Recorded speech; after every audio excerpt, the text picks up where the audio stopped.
Hey everyone, how are you all doing? I hope you've had a great day, because today we'll be taking a look at another amazing Lucas video and his absolute horrendous opinion on exclusivity and why Phil Spencer should be fired. And here I thought Lucas was turning a new leaf, because he was going out of his way to criticize PlayStation and make all these pretty okay videos about it. I mean, some of them were pretty bad, but you know, he had some pretty good takes in some of them. Plus, you guys did ask for this, and for some reason you guys voted Genshin Impact over For Honor. So it's good to know that some of you in this very, very small community are not allowed 100 feet within a fucking school zone. I'll be keeping a very close eye on you, and if any of you in the comments bother to say that I play Genshin Impact and proudly admit it, I am watching you. So with all that tomfoolery being said, let's get into Lucas's video, because I want to go make fun of him as fast as humanly possible. Oh my goodness. So for the benefit of the gaming community, alright, that means for PlayStation and Xbox and Nintendo, Phil Spencer needs to step down. And why does he need to step down? Phil Spencer has done pretty good with himself and the company. If he was to have continual blunders within the company, like for example with Jim Ryan and how he handled PlayStation within the last year, I would absolutely agree, he wouldn't need to step down. But then I would have to think about which mutant would take his place, because goddamn, none of those people have our interest in mind. And that's not to say that Phil Spencer does, he just does it a bit more often than other CEOs would. It's done, it's a wrap, it's game over. I'm being dead ass right now. Like dead ass, on God? Like really? No shot, I don't believe you. I'm being serious, okay? Because I came across this interview. He's at the Xbox interview, the Xbox podcast, and eventually the question arises, right? Given the big acquisition, you know, the biggest in gaming history of Activision Blizzard, they're naturally asking, hey, what's next? Like, what's going to happen, you know, in response to COD? What's going to happen with new games? What's going to happen with exclusives and stuff like that? Which is natural, right? I want people to understand this is a good thing. Exclusives are a good thing. No, they are not. They were good in the beginning as they incentivized a purchase of a console, but now they're not really seen as necessary anymore, because most of these games you can probably play on another platform with absolute ease. And trying to argue that exclusives are good for the gaming industry when in reality they're not, they're just making you spend more money for a console that you may only ever use once for a certain game. That's if you like the game. It's really not worth the time to drop some money on a console and a game. This is why I believe all companies should just port their games to as many platforms as humanly possible. It may cost a lot in the beginning, but the reward of getting all that money from all those platforms will really pay off. Because at the end of the day, no one really cares about stuff like exclusivity. Only fanboys do. Okay? They're not bad. That doesn't mean it doesn't take anything away from another person. It's a good thing. Oh, my bad, Lucas. I misinterpreted everything. So what you're saying is that if I exclude 3 different platforms from a PlayStation exclusive, it's not hurting anyone. It's not making Sony less money. That seems like a pretty flawless train of thought, and especially some flawless logic. Here, Lucas, I'll give you a hand. Do you want to know what the word exclusive means? It means to exclude. It's that simple. And can you guess how they exclude it, Lucas? By putting it on one platform. I thought I would just spell it out for you just to give you a better idea of what it actually is, so now you know for future reference. Because I want you to understand the reason why you buy a Mercedes over a Honda, or a Honda over, I don't know, a Lincoln Navigator or a Ford truck, right? There are features and benefits that each of those vehicles has. I have to keep asking myself, why do fanboys keep using these really dogshit analogies? Like, why do you keep using cars like this? I think this analogy personally would be much better for a gaming console, but anything else, it's absolutely terrible. I don't know why you're comparing a car to a video game. What he is attempting to do is make all of them accessible to everyone. That is impossible, okay? Not only is this dumb, but this is bad business practice. I swear, Lucas, you are the biggest poofter I've ever seen. Do you not realize what good business is? Good business is adding it to as many people as possible so there are more people in your ecosystem. Can you guess what that means if there's more people? It means more money, more revenue. How is that bad? Limiting your revenue to one platform is the most dumbest decision you can ever make as a company. And I bet you ask yourself, why is Sony trying to add their games to PC? Is it because they want to flex on the PC master race who makes the better games? No, it's because they know PC will make them a lot more money. I don't know what to tell you.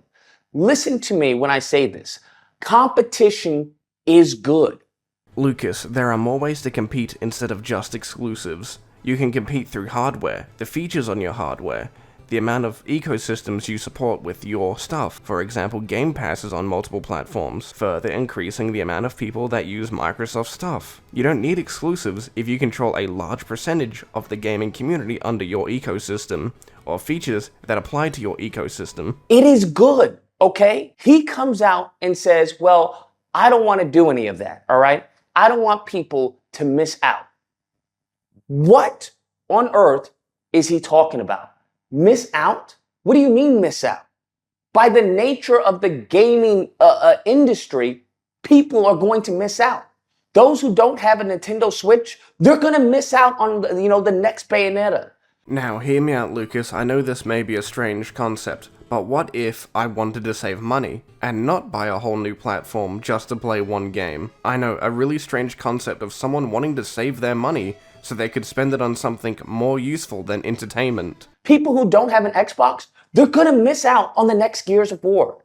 People who don't have a PlayStation 5, you're going to miss out on Spider-Man 2.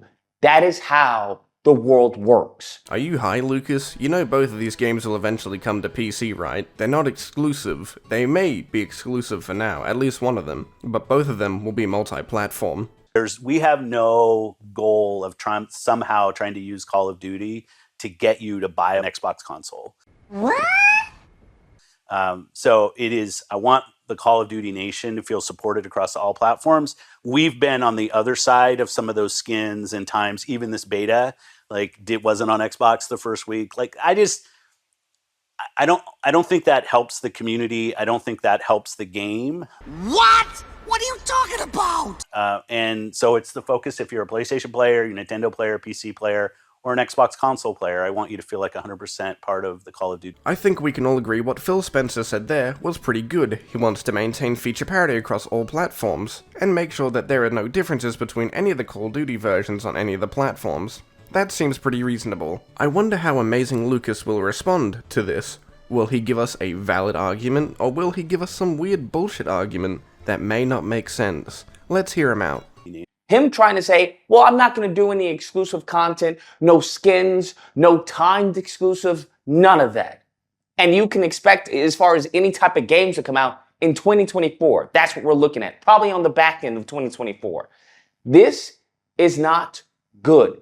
So let me get this straight, you would rather have less players over more playing on a platform of their choice, making the game far more accessible instead of buying a fucking console with the game. That is the most backwards logic I have heard from a fanboy within recent years. This is some, he's running Microsoft Gaming with some false sense, some misguided sense of moral high ground, where he's like, hey, we're not going to do what PlayStation would do because we're the good guys. We care about everybody.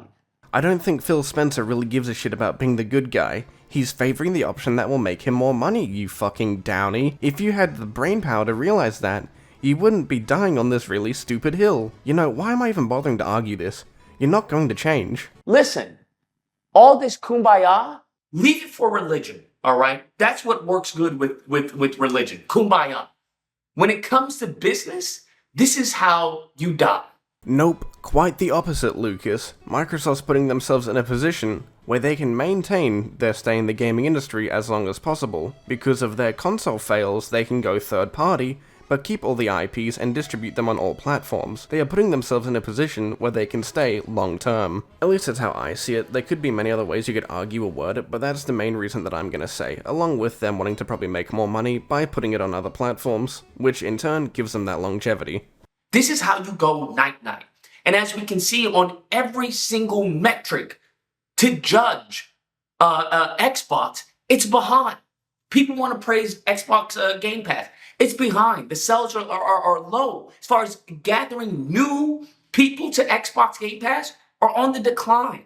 They're raising the prices. No shit, Lucas, they're going to raise the price. That was pretty obvious from the get-go that Game Pass isn't always going to be $15. It's now $18 to $20 in Australia. But with all the new stuff that will be coming eventually to it, I may reconsider buying it again. If you thought that this was never going to go up in price because of the economy around us right now, you were high. That's one of the benefits of Xbox Game Pass. Hey, you get to play our exclusives, but with the Game Pass, you can play them instead of paying $80. You can just pay $16.99 a month and get access to it. But the thing is, unless you are a fan of indie developers, you're not even getting the benefit of Xbox Game Pass because Xbox is not producing any noteworthy exclusives. That's right, guys. Xbox didn't make any notable games this year. I could name a couple right now of non-notable games: Hi-Fi Rush, Starfield, and Forza Motorsports. And to say that they are not notable when you fanboys were repeatedly talking about them over your own exclusives right around the corner of Spider-Man 2 really goes to show that they are not notable at all. Real smart logic right there, isn't it, fanboys? What can you expect? Most of these fanboys were pretty much free marketing for the games anyway, so that's an L on their part for wasting most of their day talking about it. What are we talking about? Are you guys really excited to play Redfall? Think about this, okay? I won't lie, I kinda forgot about Redfall, and I hate you for reminding me about it because that game was absolute dog shit. Okay? Competition is good. He is damaging the entire Xbox legacy at this point. It's not a good thing. I can't be bothered repeating myself again. I've already said it. It's quite the opposite. I'm just gonna leave it at that. You've damaged as far as Gears. Where's Gears? They have just rode Gears into dust. Okay? Into dust. I loved Gears of War. I loved that franchise. They have driven that into the ground. I can't disagree with you there, Lucas. I do hope that the rumors are true that there is a Gears of War collection in the works, and if it is true, I am going to be a very happy man, and I will gladly drop a fuck ton of money just to get that and play it. Please be true. Halo Infinite, driven that into the ground. Whether exclusive, and then they give you Redfall, driven that into the ground. Starfield, driven that, well, that was already at the ground. Okay, I don't know why people are coping, talking about, it's the game of the generation. I hope to God there are humans out there that are not saying that. With the condition that Starfield is in, I mean, it's Polish for Bethesda game, but with the narrative writing and all that, yeah, nah, you have a very terrible taste in games if you're gonna tell me that is the game of the generation. I mean, it's your choice. You made that choice. Just don't expect a lot of people to agree with you. Listen. This isn't good, and the reason why this isn't good, because you want to know why? Lucas, you said it 3 times, we get it. Hurry up and tell us. Right? That's what you have to understand. So it benefits me if Xbox is on their game. If Xbox is putting out exclusives. I don't mind as far as Xbox having exclusive content with Call of Duty. What is the reason for the acquisition then? Huh? The reason why they purchased Activision Blizzard was to get access to the mobile gaming market that they have, as well as the Call of Duty franchise, and many other big moneymakers that they have, and to also stop their competitors inside and outside of the gaming industry to get their hands on something that may get them into the gaming industry. That doesn't make any sense. You spend the billions of dollars to get this acquisition, and then you don't leverage it for sales of your console? How does this make sense to anyone? Because it doesn't to me. From a business perspective, this is foolishness. It's good to see that you are leveraging your business mindset, your degree in business, your degree in many of these very complicated subjects that you seem to have a very high understanding of. It's good to see that you can't see the bigger picture, because there is more to business than just exclusives, but there's no point trying to argue that. I already have done that this video. Okay? This is actual mental retardation, what he is doing. You spend all this money, right? All this money to get this acquisition, and then you don't even leverage the acquisition for the benefit of your players. He's trying to play kumbaya for everyone. No one else is doing that. Oh my god, he didn't realize, did he? Did he not realize? No shot. Microsoft is the only one doing it. So that means if they're the one that can get access to all these people and put their stuff on other platforms, can you guess what that does, Lucas? It makes them more money. Gets more people in their ecosystem through Game Pass. Oh my god. It went over your head. You're fucking stupid. I knew it. He needs to step down. This is nonsense. Xbox players should be fuming. They should be completely agitated. They should be demanding him to step down because he's not doing any benefit towards your console. He's not doing. Oh, that's right, guys. He's not benefiting any of the Xbox players or any of the Game Pass players because, those games that are going to be coming later down the line that are going to be a huge benefit to Game Pass don't mean anything. That's right, guys. I think with the consistent takes of just brain-dead logic that he has, I just can't be bothered doing any more with this video. I think I'm just gonna end up repeating myself multiple times. You know, I'm done here. I hope you all enjoyed the video. Leave a like, subscribe, goodbye, have a great day.